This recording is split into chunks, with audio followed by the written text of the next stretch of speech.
Hello दोस्तों, आप सभी लोगों का मेरे चैनल NVK क्लासेस पे स्वागत है। आज की इस वीडियो में हम लोग डिस्कस करने वाले हैं, यानी कि जो हमारा आज का जो टॉपिक होगा वो व्याकरण से अलंकार के बारे में होगा। जो CBSE का न्यू पैटर्न है उस बेसिस पे हम लोग अलंकार को डिस्कस करने वाले इस वीडियो में। तो चलिए स्टार्ट करते हैं। तो चलिए दोस्तों स्टार्ट करते हैं जल्दी से। पहले हम थोड़ा सा जान लें अलंकार के बारे में कि अलंकार क्या होता है। तो जहाँ पर काव्य की शोभा बढ़ाने के लिए, ठीक ना, जब हम किसी ऐसे शब्द का प्रयोग करते हैं जहाँ पे काव्य में यानी कविता में उस काव्य की सौंदर्यता बढ़ जाती है उस शब्द से, ठीक, तो उसको हम अलंकार कहते हैं। यानी काव्य की शोभा बढ़ाने वाले शब्द को अलंकार कहते हैं। यानी हम उस शब्द को अलंकार कहते हैं जो काव्य यानी इस कविता, मान लीजिए कि ये कविता कुछ है, इस कविता में अगर ये वाला शब्द काव्य की, इस पूरे काव्य की सौंदर्यता को इंक्रीज कर दे रहा है, बढ़ा दे रहा है, तो इस शब्द को हम अलंकार कहेंगे, ठीक ना। अगर अलंकार को देखा जाए तो अलंकार दो शब्द से मिलकर बना हुआ है, एक अलम और एक होता है कार, ठीक ना। अलम का मतलब होता है सजावट या फिर आभूषण या फिर गहना भी बोल सकते हैं, या गहना, गहना, ठीक ना। और कार का मतलब होता है करना। यानी कि जब किसी शब्द का हम सजावट करके उसको इस तरीके से किसी काव्य में रख देते हैं जहाँ पे वो उस कविता में, उस काव्य में उसकी सौंदर्यता को बढ़ा दे, उसको अलंकार कहते हैं। अगर हम अलंकार के भेद के बारे में बात करें तो अलंकार का दो भेद होता है मुख्यतः। अलंकार के वैसे देखा जाए तो तीन होता है, एक शब्दालंकार होता है, एक अर्थालंकार, एक उभयालंकार। तो हमें बेसिकली दो पढ़ना है यहाँ पे, एक शब्दालंकार, एक होता है अर्थालंकार, ठीक है। शब्दालंकार में हमें तीन पढ़ना है, तीन नहीं, वैसे देखा जाए तो बहुत से होते हैं अलंकार। ऐसे शब्दालंकार को याद करने का तरीका है अवश्य से। अब मिक्सचर हो जाता है कि जैसे शब्दालंकार में भी हम कुछ अर्थालंकार के बोल देते हैं, अर्थालंकार में शब्दालंकार के बोल देते हैं। तो यहाँ से आप शब्दालंकार में कौन कौन से अलंकार आते हैं आप उसको याद कर सकते हो अवश्य से। अ से हो जाएगा अनुप्रास, ठीक। व से हो जाएगा विप्सा,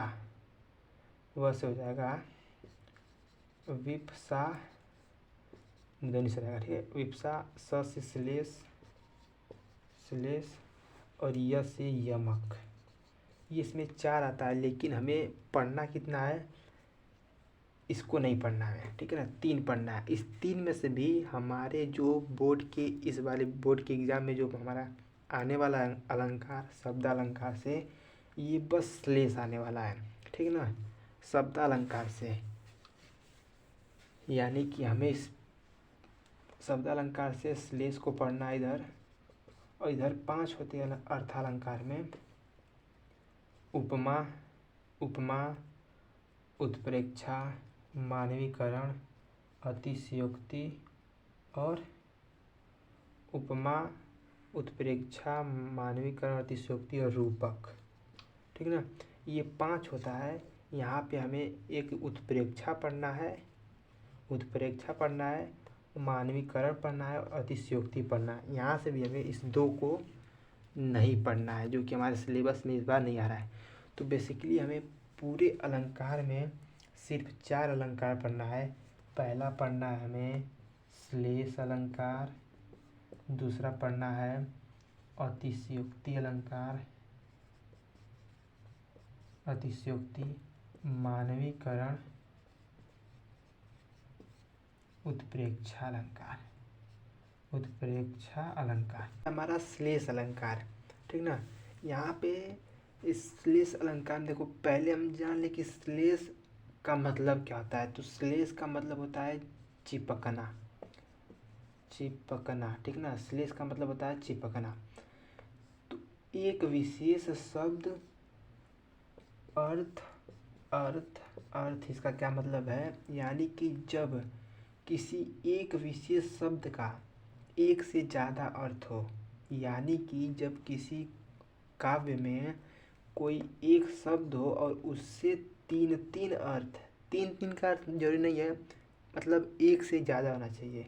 तो जब एक विशेष शब्द से कई अर्थ चिपके होंगे, कई अर्थ लगेंगे, यानी उसी एक शब्द का कई अर्थ निकलेगा, ठीक ना, तो वहाँ पे श्लेष अलंकार होता है। यहाँ से इसके मतलब श्लेष का मतलब होता है चिपकना, ठीक ना। तो जब एक विशेष शब्द, आप इसको इस तरीके से याद कर सकते हो, एक विशेष शब्द उससे कई अर्थ चिपके होंगे, ठीक ना।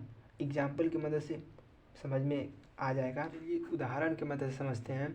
रहीमन पानी राखिए बिन पानी सब सून, पानी गए न उबरे मोती मानुष चुन। इस उदाहरण में ये कई बार पूछा जा चुका है, ठीक ना। इस उदाहरण को देख लीजिएगा एकदम अच्छे से। और एक और उदाहरण है श्लेष अलंकार से, जो अक्सर ये दोनों पूछे जाते हैं, ठीक ना। यहाँ पे देखिए, और एक और मज़े की इंटरेस्टिंग बात ये है कि जब भी श्लेष अलंकार आपको देगा तो रेयर चांस होता है कि ये ऊपर वाली लाइन दे, ठीक ना। अक्सर ये नीचे वाली लाइन देता है, क्योंकि इसी नीचे वाली लाइन में सब कुछ छुपा हुआ है। देखिए यहाँ पे, रहीमन पानी राखिए बिन पानी सब सून, पानी गए न उबरे मोती मानुष चुन। यहाँ पे जो पानी है, ये पानी क्या है, एक विशेष शब्द, अपने आप में एक विशेष शब्द है। क्या, एक विशेष शब्द है यहाँ पे। और इसी शब्द से मोती मानुष चुन, इसी पानी के तीन तीन अर्थ यहाँ पे निकल कर के आ रहा है, ठीक ना। तीन तीन अर्थ निकल के आ रहा है, एक है मोती, एक है मानुष, एक है चुन। अब यहाँ पे मोती का जो मतलब है, इस मोती का मतलब ये है मोती का दाना, ठीक ना, मोती का दाना, ठीक। और यहाँ पे मानुष का मतलब ये है कि मनुष्य, मनुष्य का इज्जत, ठीक ना। और यहाँ पे चून का मतलब ये है चूने का पानी, चूने का, यानी चूना जो होता है ना, कैल्शियम कार्बोनेट, कैल्शियम कार्बोनेट, उस चूने का पानी, ठीक ना, चूने का पानी। तो यहाँ पे इस पानी से तीन तीन अर्थ निकल रहे हैं, तीन तीन अर्थ इससे चिपके हुए हैं, एक मोती, एक मानुष, एक चून। देखिए एक और लॉजिक की बात बताता हूँ इस श्लेष अलंकार में, कि जब भी आपको श्लेष अलंकार देगा तो एक विशेष शब्द उसमें रहेगा, जाहिर सी बात है। लेकिन आपको उस वाक्य में जो काव्य रहेगा, उस काव्य के अंत में आपको दो या तीन जो शब्द मिलेंगे उसमें कॉमा लगा करके मिला होगा। देखिए यहाँ पर भी कॉमा है, यहाँ पे भी कॉमा है, ठीक है।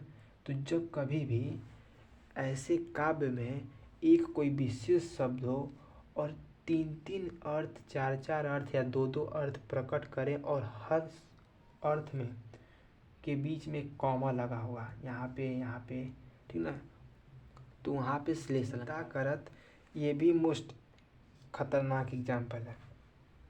पहला वाला एग्जाम्पल रहीमन पानी राखिए वाला, और पाँव धरत चिंता करत, इन दोनों एग्जाम्पल को एकदम बढ़िया से देख लीजिएगा। पाँव धरत चिंता करत, चितवत चहु ओर, सुबरन को ढूंढत फिरत, कवि व्यभिचारी चोर, ठीक ना। यहाँ पर भी अगर देखा जाए तो जो ये सुबरन है यहाँ पे, इस शब्द से कवि, व्यभिचारी और चोर, ये तीन तीन अर्थ इसी सुबरन से लगे हुए हैं। यानी क्या, इस पूरे का भी क्या मतलब है कि पाँव धरत चिंता करत, ठीक ना। यानी कि जो चोर होता है, जब पाँव धरता है कहीं भी, मान लीजिए किसी घर में चोरी करने जा रहा है, तो जब पाँव धरता है, पाँव धरत यानी पैर जब धरता है तो चिंता करत, चिंता करता है, डरता है, ठीक ना। और चितवत चहु ओर, और चारों तरफ देखता है। यानी कोई भी चोर अगर है, चोरी करने जा रहा है, तो जैसे ही पैर रख रहा है कहीं, तो चारों तरफ अपने देखेगा और डरेगा, चिंता करेगा। सुबरन को ढूंढत फिरत कवि व्यभिचारी चोर। यहाँ पे जो सुबरन है, यहाँ पे कवि और व्यभिचारी और चोर तीन अर्थ से जुड़ा हुआ है यहाँ पे सुबरन, और इन तीनों के बीच में यहाँ पे कॉमा आया हुआ है यहाँ पे ठीक ना। तो ऐसे इस तरह से हम श्लेष अलंकार को करेंगे, ठीक ना। उत्प्रेक्षा अलंकार, उत्प्रेक्षा अलंकार को बहुत ईजी है, इसको करने का बहुत आसान तरीका ये है कि जब भी किसी भी कविता में, जब भी किसी काव्य में आपको ये मानो जानो, ये की पॉइंट्स है, इसको याद कर लीजिएगा। मानो सिमिलर है एक दूसरे से, अच्छे से याद भी हो जाएगा। मानो जानो, ज्यों त्यों, जनु मनु, जनहु मनहु, इस तरीके के जब शब्द आते हैं किसी भी काव्य में, तो वहाँ पे उत्प्रेक्षा अलंकार 100% होता है, ठीक ना। 100% उत्प्रेक्षा अलंकार होता है। जैसे उदाहरण के माध्यम से, उस काल मारे क्रोध के तनु कांपने उसका लगा, मानो हवा के जोर से सोता हुआ सागर जगा, ठीक ना।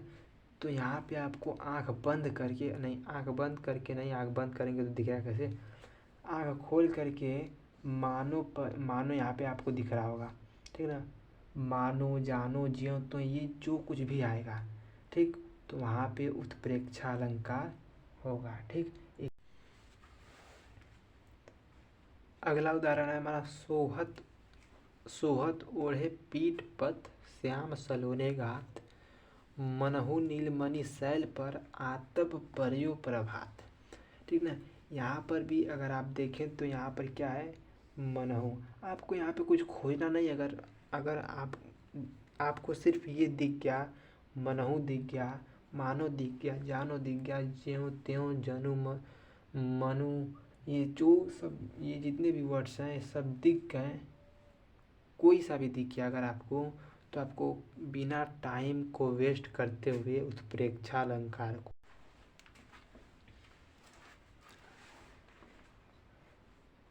तीसरा अलंकार हमारा है अतिशयोक्ति अलंकार, ठीक ना। जब किसी भी कथन को अतिशयोक्ति, देखो अतिशयोक्ति, अति मतलब ज़्यादा, ठीक ना। अति मतलब क्या होता है, ज़्यादा। जब किसी भी अतिशयोक्ति मतलब कथन है ना, तो जब किसी भी कथन को ज़्यादा बढ़ा चढ़ा करके कह दिया जाए, वहाँ पे अतिशयोक्ति अलंकार होता है, ठीक ना। यानी उदाहरण के मतलब देखा जाए, हनुमान जी के पूछ में लगन न पाई आग, लंका सगरी जल गई, गए निशाचर भाग। यहाँ पर इस उदाहरण में देखो कि हनुमान जी के पूछ में लगन न पाई आग, अभी आग लगी ही नहीं, ठीक ना, अभी आग लगी नहीं, और लंका भी जल गया, निशाचर यानी राक्षस भी भाग गए। ये कैसे पॉसिबल है, आग लगती तब ना समझ में आता है। यहाँ पे आग अभी लगा ही नहीं है, लंका भी पूरा जल गया और सारे राक्षस भी भाग गए। तो यहाँ पे इस कथन को बढ़ा चढ़ा के कहा गया है, ठीक ना। तो यहाँ पे अतिशयोक्ति अलंकार होगा। नेक्स्ट एग्जाम्पल अगर देखें तो, आगे नाला विषम अपार, राणा ने सोचा इस पार, तब तक चेतक था उस पार। इस उदाहरण में अभी राणा भैया जो हैं, मतलब जो महाराणा प्रताप जी हैं, वो अभी सोच ही रहे हैं। राणा ने सोचा इस पार, मान लीजिए कि यहाँ पे नाला था, इस नाला को क्रॉस करना था, यहाँ पे भी चेतक है, चेतक राणा प्रताप जी इस पे बैठे हुए हैं, यहाँ पे भी हैं। अभी चेतक जो राणा प्रताप अभी सोच रहे हैं, तब तक चेतक इस पार आ गए इनको लेकर के। ये कैसे पॉसिबल है, अभी तो राणा जी सोच रहे हैं ना, तो राणा ने सोचा इस पार, तब तक चेतक था उस पार। यहाँ पे भी कथन को बढ़ा चढ़ा के कहा गया है, ठीक। तो जब इस तरीके का कुछ आपको काव्य मिल जाए जहाँ पे किसी भी कथन को बढ़ा चढ़ा के कहा गया हो, तो वहाँ पे अतिशयोक्ति अलंकार होता है।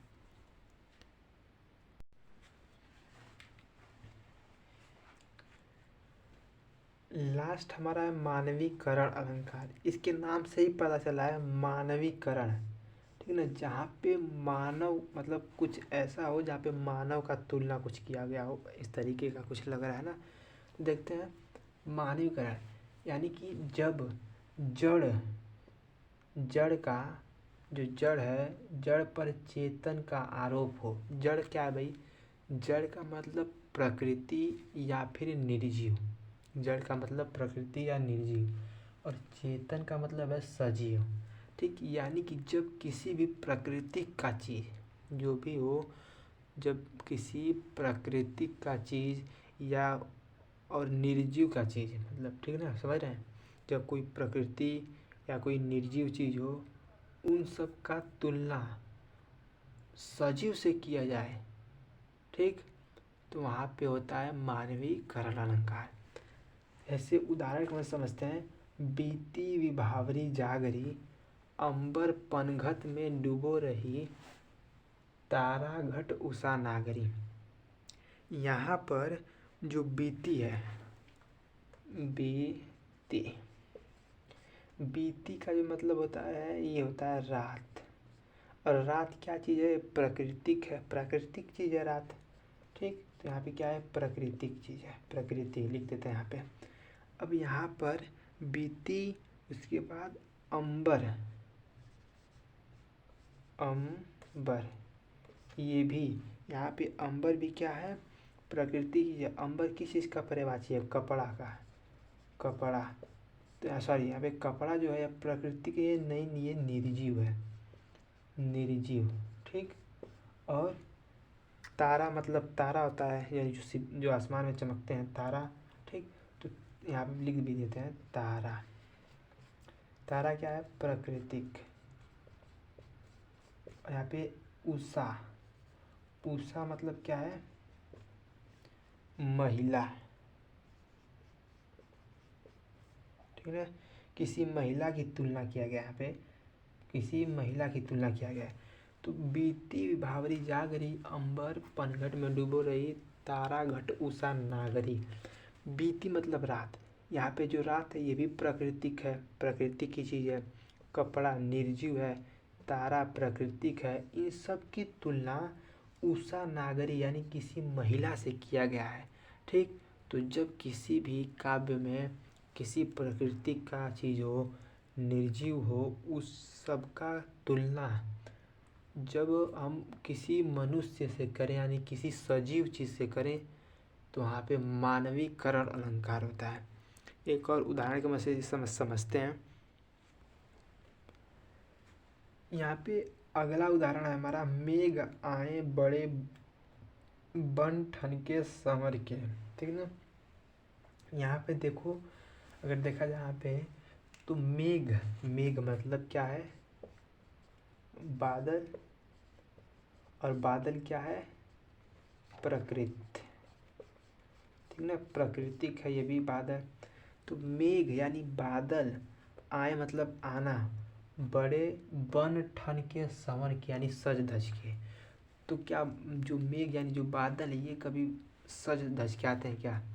ये नहीं ना आते हैं। यानी कि अगर देखा जाए, इसके दूसरी तरफ देखा जाए इस उदाहरण के, तो मेघ यानी मेघ की तुलना किससे किया जा रहा है? किसी इंसान से किया जा रहा है, किसी मनुष्य से किया जा रहा है, कि वो आ रहे हैं बड़े बन ठन के संवर के, ठीक ना, सज धज के आ रहे हैं। तो यहाँ पे जो मेघ है, ये किसी इसका मनुष्य से तुलना किया गया है, मनुष्य से, ठीक ना, किसी इंसान से तुलना किया गया है। ठीक, तो यहाँ पर भी मानवीकरण अलंकार होगा। ठीक ना,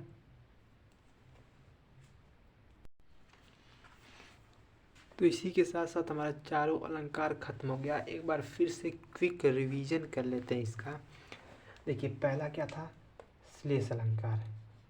श्लेष अलंकार, श्लेष अलंकार में किसी एक विशेष शब्द का अर्थ अलग अलग होगा, यानी एक शब्द से एक शब्द से कई अर्थ चिपके होंगे, कई अर्थ चिपके होंगे।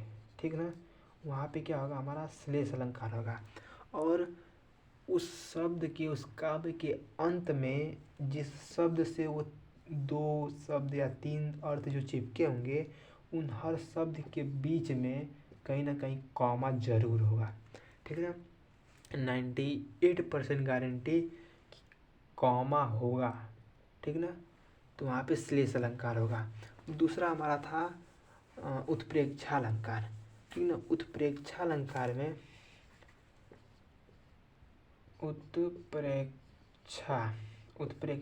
में क्या था हमारा, जहाँ पे मानो, जानो, मनु, जनु, जनहू, ठीक ना, मनहू, ये सब जब किसी भी वाक्य में, जब काव्य में ये सब शब्द आएंगे तो यहाँ पे उत्प्रेक्षा अलंकार होगा। ठीक। तीसरा हमारा क्या था, मानवीकरण था। ठीक ना। मानवीकरण क्या था, अतिशयोक्ति था। ठीक है। तीसरा अतिशयोक्ति था। अतिशयोक्ति, ठीक ना। अतिशयोक्ति था तीसरा। अति मतलब